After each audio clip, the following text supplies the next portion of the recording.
Ça n'a jamais été très facile pour moi d'expliquer ce que je faisais et j'avais envie aujourd'hui de l'expliquer par un dessin. Parce que on dit toujours qu'un dessin vaut mieux qu'un grand discours.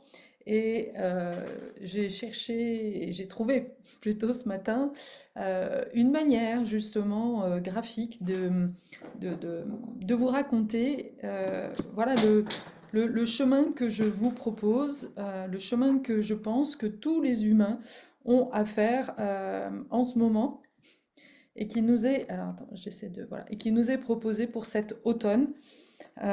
Alors, c'est pas qu'un chemin, c'est pas qu'un travail juste d'une saison, mais vu que nous sommes en année karmique, c'est vraiment hyper important de le faire. Alors, on y va. Alors, attention, hein, je ne suis pas, je suis une artiste plutôt du genre spontané, donc n'attendez pas à quelque chose de très joli. Mais peu importe, le principal, c'est que ça soit enseignant. Alors, euh, aujourd'hui, on en est là. Oups. Alors, la plupart des humains sont là. C'est-à-dire que ça, c'est le premier niveau. Alors, je n'ai pas décrit toutes les différentes étapes, hein. L'idée, c'est vraiment de vous montrer avant-après.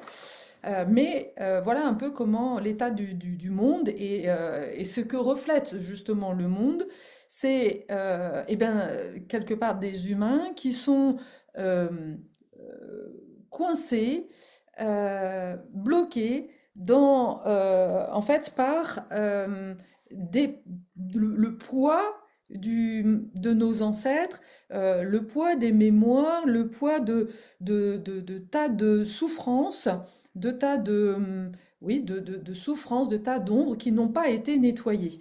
Donc tout ça, en fait, qu'est-ce que ça représente, ce noir-là, et encore, j'aurais pu en mettre beaucoup plus, eh bien, ce sont eh bien, tout le karma avec lequel on arrive, tout l'inconscient collectif, toutes les blessures, oui, les traumatismes, disons, parlons de choses telles qu'elles sont, hein, parlons vraies, les traumatismes qui n'ont pas été transmutés, toutes les émotions, euh, les drames, les rancœurs, voilà, toutes les ombres, les 64 ombres en fait que l'on retrouve dans le Jenkins de nos ancêtres, eh bien, elles sont là. Parce que il faut pas oublier que voilà, c'est un arc du temps et que nous, quand on meurt, nous aussi, hein, quand on regarde, si on regardait un peu derrière nous, avant même notre incarnation, eh bien, on venait d'une vie euh, où finalement, bah, il y avait des choses, des dettes karmiques, hein, des choses qui n'ont pas été résolues. Peut-être que tu as été un nazi, peut-être que tu as été une femme violée, maltraitée, torturée, morte sur le bûcher, peu importe. Et donc nous portons en fait ces mémoires en fait de vie passée.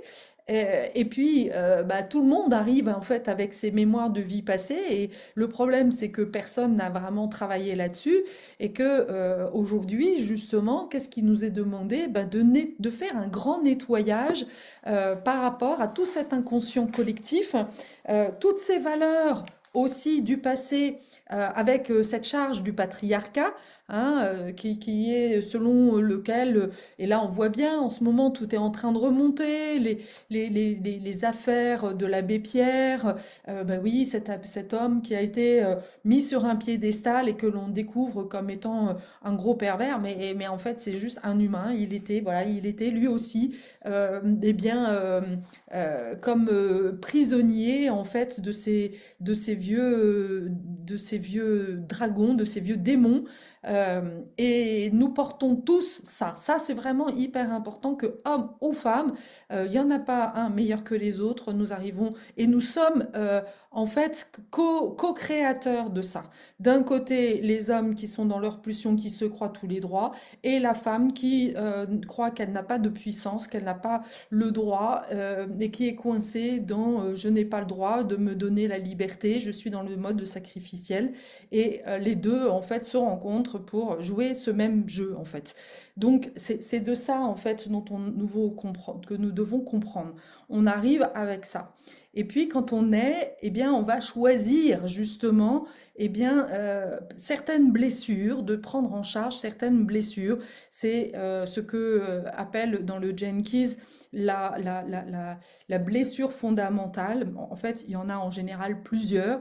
Et donc, voilà, on vient choisir certaines blessures, là, qu'on va retrouver là, et que l'on va rejouer. Ça, c'est ta vie à toi, hein. Ça, c'est les ancêtres, c'est ce qui a été joué avant. Et puis, bah, toi, tu vas comme rejouer un petit peu cette même musique-là, parce que bah, un karma, pour pouvoir le purifier, eh bien, il va falloir le revivre, en fait. Donc, tu vas choisir, c'est là où tu vas t'incarner en tant qu'âme, et tu vas choisir justement, eh bien, de naître dans un certain contexte. Tu vas choisir tes parents, la place, voilà, et pour répéter. Et donc, ça va être tes blessures familiales, tes propres traumatismes qui, bien sûr, vont être en lien avec les blessures de tes parents. Parce que, bah, comme tes parents n'ont pas travaillé sur leur propre traumatisme, eh bien, tu vas être en résonance, en fait, avec ça. Tu vas rejouer ça. Tu vas être comme une espèce de répétition par rapport à ça. Et puis, eh bien, c'est ça qui va former. En fait, alors ça, c'est l'exemple, c'est un diamant.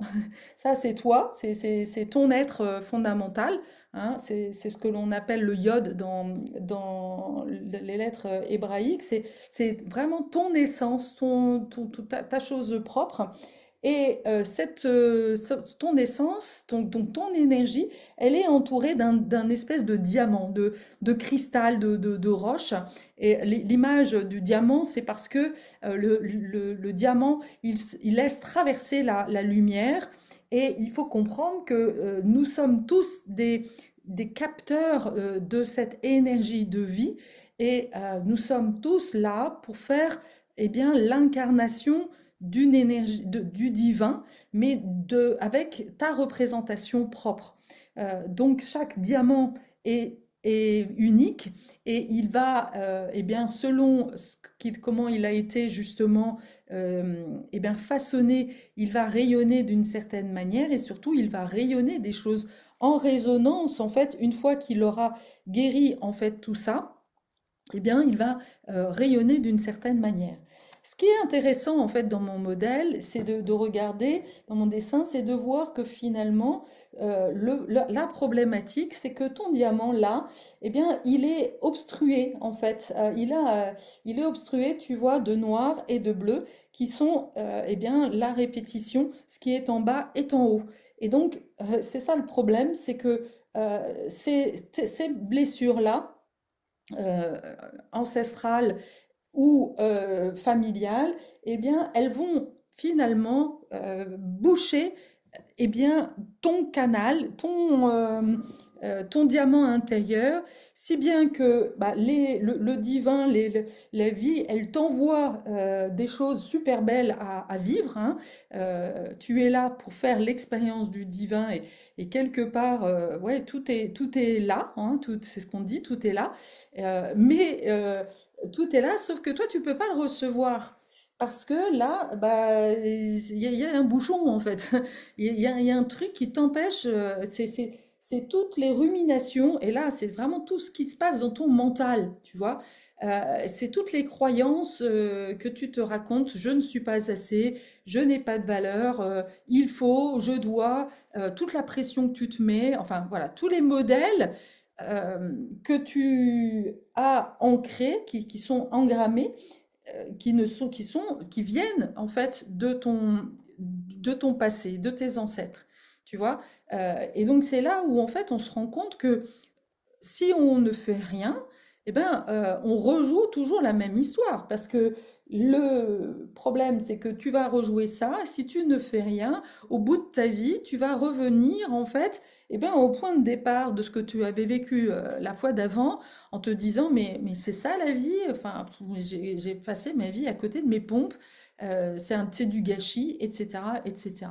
Et donc, bah, c'est pour ça que la vie, en fait, ne peut pas évoluer, l'humanité ne peut pas changer si, en tant qu'humain, eh bien, on ne travaille pas sur son propre canal et que on ne devient pas, si on ne devient pas en fait canal de lumière, eh bien, on devient canal de noirceur, canal d'ombre, en fait, tu vois.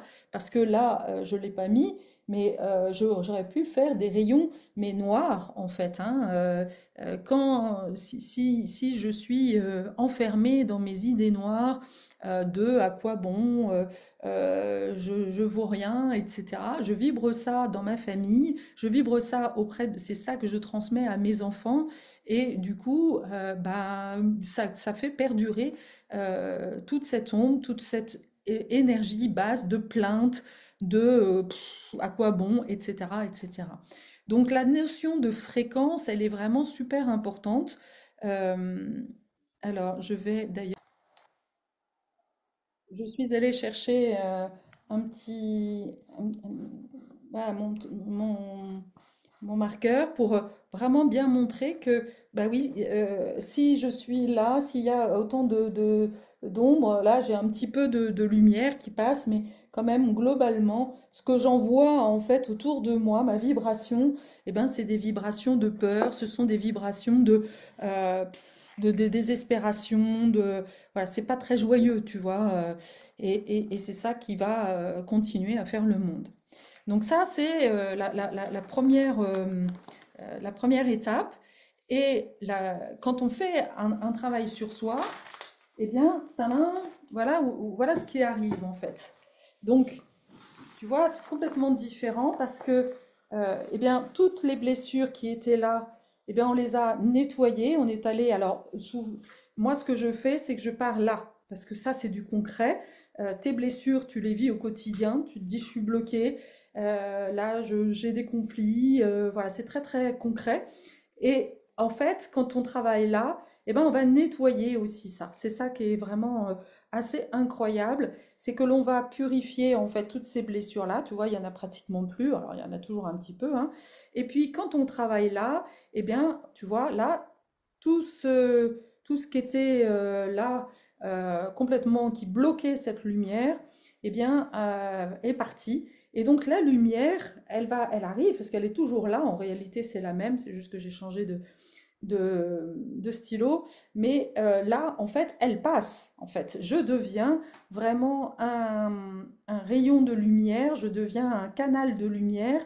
Et plus je vais aller travailler dans mes profondeurs, plus je vais aussi quelque part nettoyer les blessures, parce que encore une fois, quand je nettoie mes propres blessures, je vais aussi nettoyer les blessures de mes ancêtres, et c'est ça qui est assez incroyable, c'est que voilà, on travaille de manière multidimensionnelle. C'est ça, là, ce que j'appelle l'alignement multidimensionnel. Je pourrais parler du nettoyage multidimensionnel parce que, eh bien, quand on fait ce travail de guérison, on va travailler sur notre vie à nous, celle de nos ancêtres, et puis celle, eh bien, de nos descendants, de nos enfants.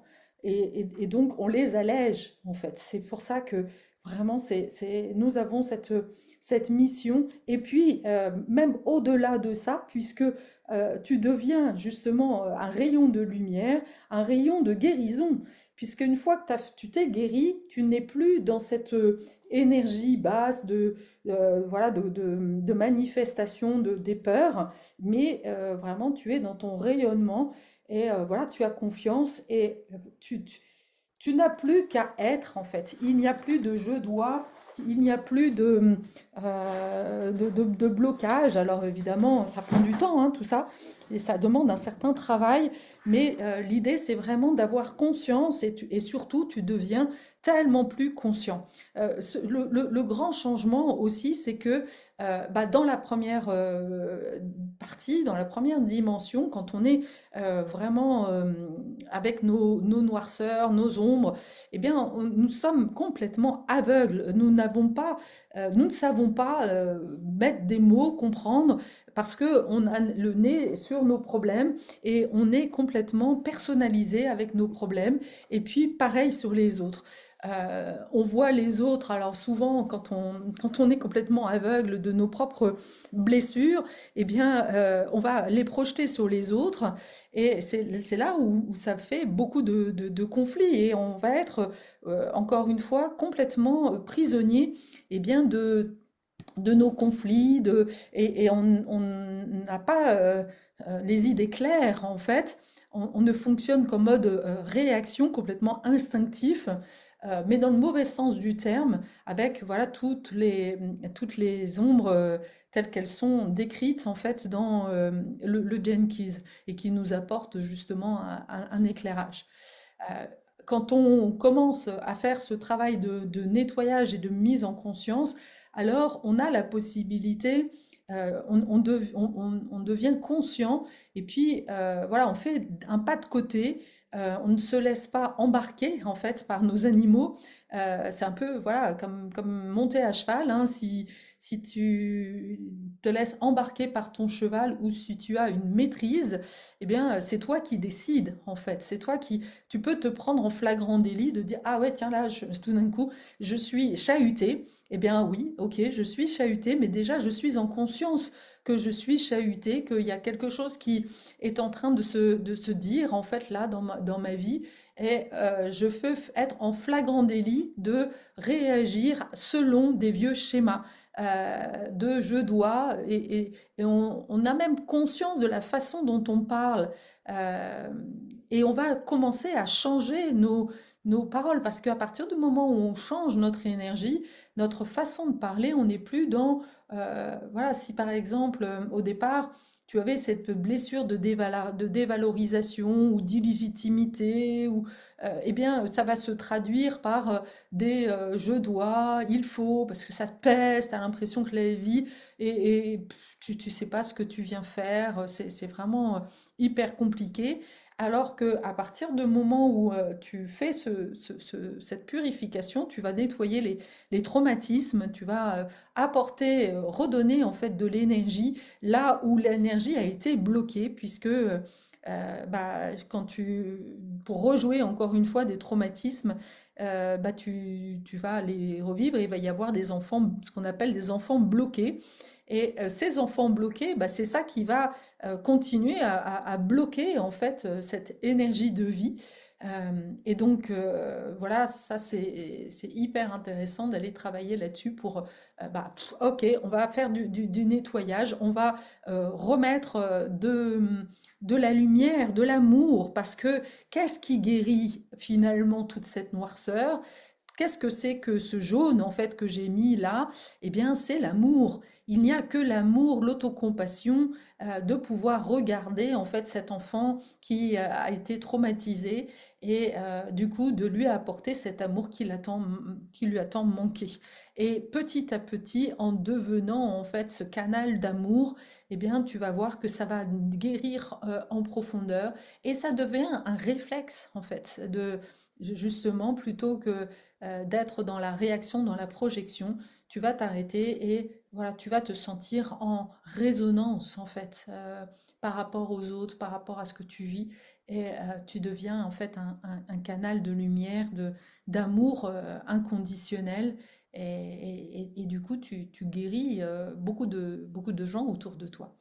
Voilà, ça c'est l'essentiel, voilà, de mon travail, de ce que je propose. Et je crois vraiment que nous sommes là dans une dernière, dans un dernier, comment dire, canal, dans une dernière lignée, une ligne droite, puisque c'est les 3 derniers mois du mois d'octobre et que nous allons devoir accepter les chaos qui viennent à toi. Et face au chaos, face aux problèmes que tu rencontres, eh bien, il y a 2 choix, 2 possibilités. Soit de continuer à rester dans ta noirceur et à te dire, oh, à te plaindre, d'être dans cette énergie, voilà, de plainte, d'insatisfaction, d'autodévalorisation. Voilà, ça c'est l'ancien, hein, et de rester là. Et donc là, bah, ta vie va devenir un enfer puisque elle va être teintée en fait de cette autodévalorisation. Ce qu'il faut bien comprendre, c'est que et ça, c'est assez incroyable, mais ta vie, en fait, est à l'image de ta vibration, de ce que tu vibres. Et donc, bah, voilà, soit tu vibres l'autodévalorisation, alors Dieu ou l'univers, eh bien, va t'envoyer encore plus de dévalorisation, encore plus de problèmes, comme si bah, il te disait, OK, c'est ça que tu veux, bah, OK, je t'en donne, en fait. C'est toi qui choisis en fait le degré, la lumière, la couleur, tu vois, de ta vie. Si tu veux vivre la dévalorisation, bah voilà, je t'en envoie. Je t'envoie de quoi être insatisfaite, parce que plus on va t'envoyer en fait cette insatisfaction, plus finalement, eh ben, tu vas devoir la regarder en face et travailler dessus. Au bout d'un moment, ça va devenir tellement insupportable, eh ben, que tu n'auras pas d'autre choix que bah, de faire un travail. Et puis, à ce moment-là, bah, tu vas devenir beaucoup plus conscient tiens, oui, parce que dans la vie, en fait, tu as soit, est-ce que tu veux nourrir l'insatisfaction ou est-ce que tu veux nourrir la gratitude? Là, dans la vie, c'est-à-dire, tu as déjà un toit, tu as déjà de quoi te nourrir, t'as quoi. Et donc, ça va être en fait ton étincelle. Alors peut-être qu'au début, ça va pas être grand-chose. Tu vois, dans mon dessin, je l'ai fait volontairement. J'ai mis, au début, j'ai mis, voilà, qu'il y a pas beaucoup de lumière, tu vois, qui passe, mais il y en a un peu. Alors, du coup, tu as la possibilité de te concentrer là-dessus et puis de continuer à faire un travail avec quelqu'un, parce que ça aussi, hein, ça fait partie souvent bien, des ombres que nous avons de cette euh, auto-insatisfaction qui fait que, ah ben non, de toute façon, ça sert à rien, la vie c'est comme ça, et d'être un peu dans ce côté défaitiste. Et tu peux nourrir ça et du coup de rien faire, ou eh bien décider que non, non, je sais que en fait la vie n'est pas ça. Je sais qu'il y a autre chose en fait de possible, et ça je peux te l'assurer que en fait tu as la possibilité, et nous sommes vraiment dans une transformation, je le répète, vraiment beaucoup plus. Elle ne te concerne pas maintenant, soit tu rentres dans le train, soit tu le laisses passer en fait. Et ce travail de guérison, de montée de conscience, de montée de vibration, elle est en cours. Donc soit tu surfes dessus, soit tu montes dessus, bah, soit encore une fois, bah, tu restes là et tu préfères rester au fond du trou. Euh, mais quelque part, voilà, tu risques quand même d'être chahuté quand le train va passer. Et ça va t'amener certainement à un moment donné quand même à faire un travail. Mais l'invitation, c'est vraiment toi de t'alléger, de faire en sorte que ta vie soit de plus en plus lumineuse. Et pour faire le travail, je veux dire, il va falloir accepter qu'il y a des gens qui vont rester là. Voilà. Ça, c'est, je crois, quelque chose aussi que nous devons accepter. C'est que certains proches vont rester là. Et que le but du jeu, c'est de ne pas t'accrocher à ça, en fait. Hein. Toi, ta mission, elle est de faire ça. Il y a de grandes chances, en tous les cas, si tu te retrouves sur cette chaîne, que en fait, tu fasses partie plutôt des guérisseurs, hein, des gens qui ont des purificateurs, tout ce que tu veux, des volontaires, de tout, comment on les appelle, des artisans de lumière. Nous sommes là pour rayonner la lumière et faire ce travail-là et pouvoir bah, nous faire bah, incarner ce qu'est une vie joyeuse sur Terre. Alors attention, ça ne veut pas dire ne pas reconnaître que des fois ça va moins bien, hein, voilà, on a des hauts et des bas, mais pas encore une fois de se laisser, de juste se laisser traverser en fait. Le diamant, il devient, voilà, ok, je fais l'expérience, je deviens juste un réceptacle, je sens la souffrance du monde, ok, je me laisse traverser, mais je ne reste pas accroché, je ne m'identifie pas à ça en fait. Ça, c'est vraiment pour moi ce que ça veut dire d'être un canal. C'est, bah oui, être.